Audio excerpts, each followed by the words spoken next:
सीजेपीचे संस्थापक अभिजित दिपके यांच्याकडून पुन्हा एकदा आंदोलनाचा इशारा देण्यात आलेला आहे। विद्यार्थ्यांचा छळ थांबला नाही तर पुन्हा आंदोलन करणार असा पवित्रा त्यांनी घेतला। पोलिसांकडून बळजबरी केली जाते, त्रास दिला जातोय युवकांना असं सुद्धा ते म्हणतात। आपल्यासोबत अंजलीताई दमानी आपण यांची बातचीत करणार आहोत। ताई, जे आंदोलन झालं त्यानंतर एकीकडे सरकार सांगते की जे किरकोळ गुन्हे असतील ते मागे घ्या, सुप्रीम कोर्टाच्याही तशाच गाईडलाईन्स आहेत, पण पोलिसांकडून कुठे ना कुठेतरी अडवणूक केली जाते। इगोवर आलंय सगळं असं म्हणावं? नाही, कसं झालं की आधी आंदोलन संपण्याच्या आधी लिखित स्वरूपात सरकारकडनं जी माहिती आली होती की सगळे FIR रद्द करण्यात येतील, कोणावर कारवाई होणार नाही, असं लिखित स्वरूपात देऊन सुद्धा जर हे असेच त्रास चालू राहिले, कारण मला जी माहिती मिळते की बिहार आणि वेस्ट बेंगॉलमधनं त्यांच्याकडनं विड्रॉ केले गेले, पण राजस्थानमध्ये मोठ्या प्रमाणावर त्रास दिला जातोय, दिल्लीतही काही ठिकाणी दिला जातोय। याच्याच वरनं दिसतंय की सरकारने सगळीकडे तो निरोप तसा दिला नव्हता आणि म्हणूनच त्या प्रोटेस्टर्सना आणि टोकाचा त्रास दिला जातोय। कुठेतरी असं वाटतं की हे थांबणं गरजेचं आहे आणि वेळ पडली तर पुन्हा एकदा आंदोलन करणं देखील गरजेचं आहे। नक्कीच। पण कंगना रनौत या सगळ्या संदर्भामध्ये जेनजींबाबत, विशेष करून महिलांबाबत त्यांनी जे वक्तव्य केलं आहे, किती गंभीर आहे? अतिशय गंभीर आहे। मला असं वाटतं की खरं तर त्या बाईंना कोणी सिरियसली घेऊ नये, कारण त्यांनी आत्तापर्यंत काय केलं, कशी विधानं केली हे आपण बघितलं आहे। त्यामुळे मला असं वाटतं की सौरवदास जे म्हणाला ना, तो अतिशय योग्य म्हणाला। अशा लोकांकडे न बघणंच बरं, कारण त्यांना आपण काय बोलतोय, कशासाठी बोलतोय हे कळत नाही। फक्त मोदी सरकारच्या पुढे पुढे करणं एवढंच या लोकांना येतं आणि तेच त्या करताना दिसत आहेत।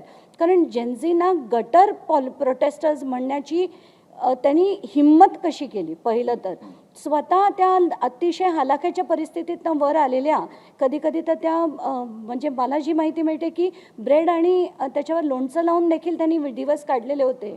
अशी व्यक्ती साध्या लहान मुलांना जे प्रोटेस्ट करतायत त्यांना तुम्ही गटर प्रोटेस्टर्स म्हणता, काय तुम्हाला बोलावं तेच कळत नाही। पण सरकारची भूमिका पण या संदर्भामध्ये समोर येते। सरकार म्हणते की फास्ट ट्रॅक कोर्टवर आम्ही हे सगळे केस चालवणार आहोत आणि नीट पेपर फुटी प्रकरणी 13 आरोपींवर गुन्हे सुद्धा दाखल झालेले आहेत।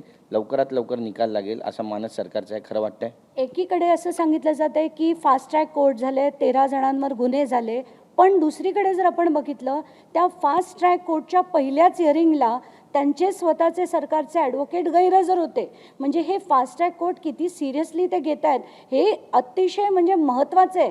कारण आपण बघतोय संतोष देशमुख यांना सुद्धा जाऊन 1.5 वर्ष झालं, फास्ट ट्रॅक कोर्टवर किती फास्ट होत आहे ते देखील आपण बघतोय।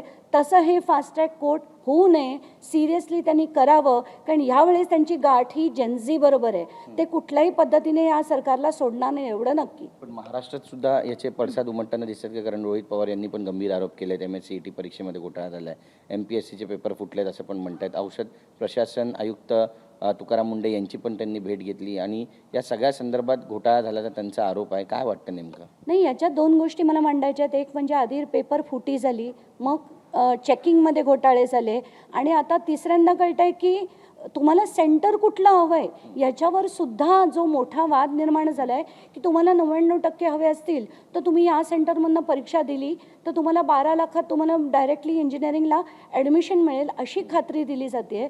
तर याच्यात चौकशी होणं गरजेचं आहे। पण मला डाऊट काय वाटतोय की रोहित पवार आता उड्या मारतायत नक्कीच, पण पुढे जाऊन ते लढतील का? कारण आताची जी माहिती येते त्याप्रमाणे रोहित पवारांचा शरद पवार गटसुद्धा NDAवर जाणार आहे। त्यामुळे त्यांची लढा जो आहे तो तात्पुरता आहे का ते टोकापर्यंत लढणार आहे याचा खुलासा रोहित पवारांनी करावा। रोहित पवार यांनी पण आपली भूमिका मांडली। ते म्हणतात की कुणीही गेलं तरी पण मी राष्ट्रवादीमध्येच राहणार आहे, मी कुठेही जाणार नाही। नाही, आता त्यांनी तसं म्हणो, पण शरद पवार गटच पूर्णपणे जर विलीन झाला, कारण मला जी माहिती मिळते आहे की शरद पवारांनी अमित शहांना सांगितलं आहे की माझे खासदार डिलिमिटेशनसाठी मतदान करतील, ते करण्यासाठी मला माझा पक्ष परत हवा आहे। म्हणूनच त्यांनी तटकरेंना सुद्धा दिल्लीला बोलवून घेतलं, अमित शहांची भेट झाली, मोदींची भेट झाली, त्यांना त्यांचा पूर्ण गट एकत्र हवा आहे। तर त्यांना त्याच्या बदल्यात 2 मंत्रिपदं महाराष्ट्रात मिळणार आहे आणि 1 सुप्रिया सुळेंना मंत्रिपद हे दिल्लीत मिळणार आहे। इथपर्यंत सगळं झालेलं आहे, कारण सुप्रिया सुळे पण 2दा अमित शहांना भेटताना आपण बघितल्या, तटकरेही भेटताना बघितले। त्यामुळे फोर्सिबली भाजप त्यांना एकत्र आणून मग NDAत विलीन करेल असं आत्ताचं चित्र आहे, कारण त्यांना खासदार हवेत आणि ते खासदार त्यांना या डिलिमिटेशन बिलच्या आधी हवेत। नक्कीच ताई, खूप महत्त्वाचा मुद्दा तुम्ही या ठिकाणी मांडला. याला धरून प्रश्न आहे. सुनील तटकरे यांनी पण आधी अमित शहाची भेट घेतली. काल त्यांनी त्या ठिकाणी पंतप्रधान नरेंद्र मोदींची भेट घेतली आहे. सुप्रिया सुळे यांनी पण अमित शहाची भेट घेतली. राजनाथ सिंग यांच्या तर त्यांनी चरणाला स्पर्शसुद्धा केला. अमित शहांना पत्रिका द्यायसाठी सुद्धा त्या गेल्या होत्या. त्यामुळे जवळीक वाढते. प्रचंड प्रमाणात वाढते. आणि सुप्रिया सुळेने कितीही नाही म्हणो, पण मी जेव्हा त्यांचा फोटो मी अमित शहांबरोबर बघितला तेव्हा मी त्यांना मेसेजही पाठवला, फोटोही पाठवला. त्यांना असंही विचारलं की बाबा हे तुम्ही जेन झीच्या प्रोटेस्टसाठी गेले होतात का तुमच्या राजकारणासाठी गेले होतात? तर त्यांचं उत्तर होतं बरीच प्रश्न होते. म्हणजे एरवी त्या मला स्पष्टपणे सांगतात, पण यावेळेस त्यांनी अशी जी गोलमोल उत्तरं दिली त्याच्यावरनं ही जवळीक साधली जाते. याच्यात काहीच चूक म्हणजे त्याच्यात होणार आहे हे स्पष्ट दिसतंय. नक्कीच आहे. धन्यवाद तुमच्याशी बातचीत केल्याबद्दल. तर आपण पाहतोय की आता राष्ट्रवादी ही NDA सोबत जाणार आहे असं बोललं जाते. नेमकं ही सगळी गणितं कधीपर्यंत जुळून येणार आहे हे सुद्धा पाहणं महत्त्वाचं ठरणार आहे. कॅमेरा पर्सन योगेश गुरवसह गिरीश गायकवाड, TV9 मराठी, मुंबई.